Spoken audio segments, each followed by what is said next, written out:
Hey there! So in this video I'm going to talk about using stories in social situations, and if you've been following this little series of videos, you will know that I'm using the story of the bee to illustrate a number of different points. And the reason I'm using that particular story is because it's a very simple story, and you know, it's the way that you elaborate on it, it's the way that you use it in those different contexts that make it useful. So, in a social situation, I suppose I might tell the story something like this. You know, something happened this morning. Okay, I was just walking up the stairs, and on the floor in front of me there was this tiny little, cute little, furry little bee just sitting there. You know, it was all tired. It was kind of like.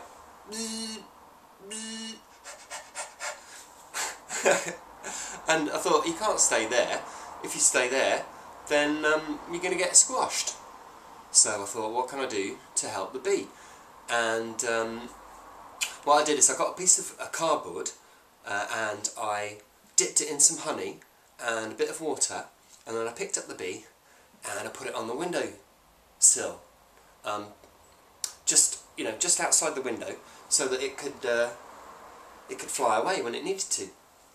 And it sat there and didn't do anything for a little bit, but then it kind of sniffed around, and it was amazing because I was watching it, and you know, bees have these really long tongues that they use to kind of, you know, get inside the nectar of a flower, and its little tongue started coming out and licking the bit of paper, and it just kept licking it and licking it, and I thought, that's great, you know, so obviously it's feeding. I went away for a bit, came back, still there, licking the honey, feeding, but it looked a bit more like pumped up now. That was really funny. I watched it for about 5 minutes, and it was almost like it was kind of like right there, you know, shaking itself off, dusting itself down. It walked up to the edge of the windowsill, and it kind of took a look back over its shoulder.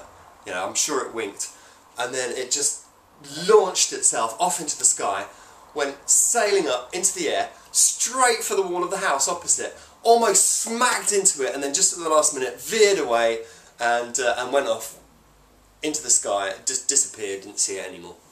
And anyway, I was just really pleased that now I know how to save a bee. You just have to feed it with honey and water. Isn't that cool? So that might be how I would tell a story in a social situation, tell that story in a social situation. And of course it's a little bit artificial because I'm actually talking to nobody. You're not here, it's just a camera.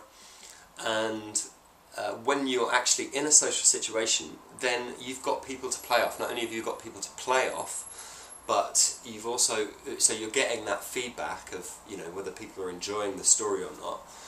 You also can use that feedback to decide, well, you know, which bits am I going to play up here, which bits, actually, you know, let's just cut to the chase. Sometimes that's the decision you're going to make.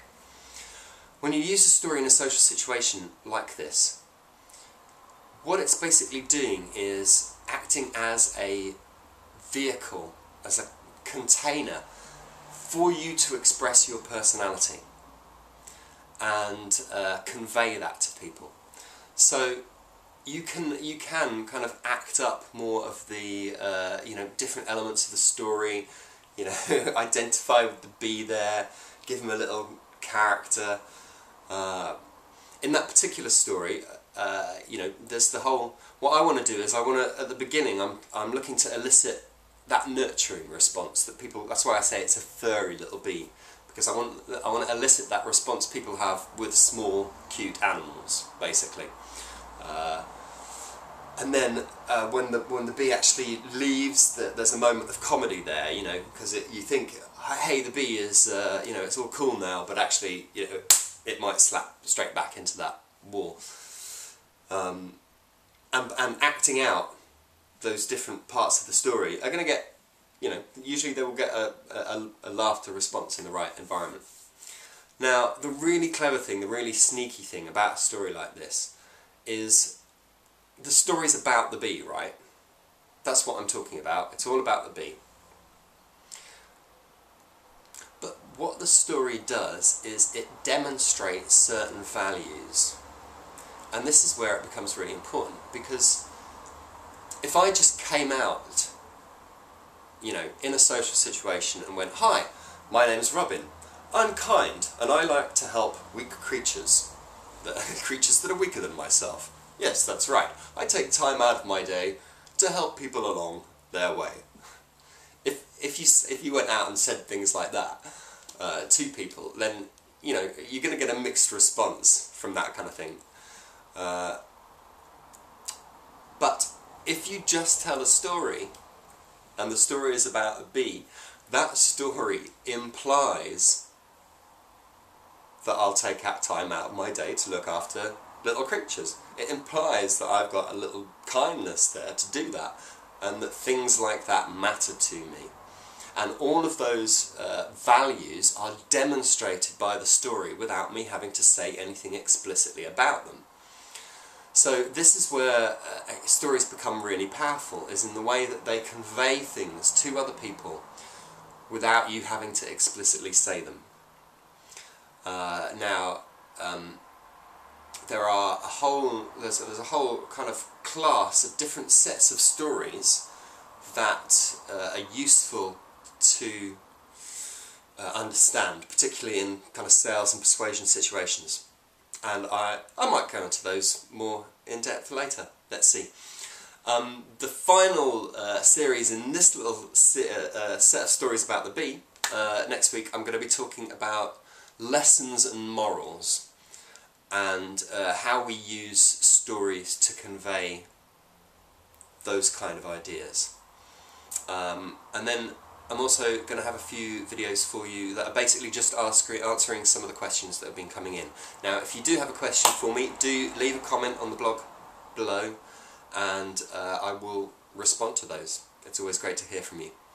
Thanks for listening. See you next time.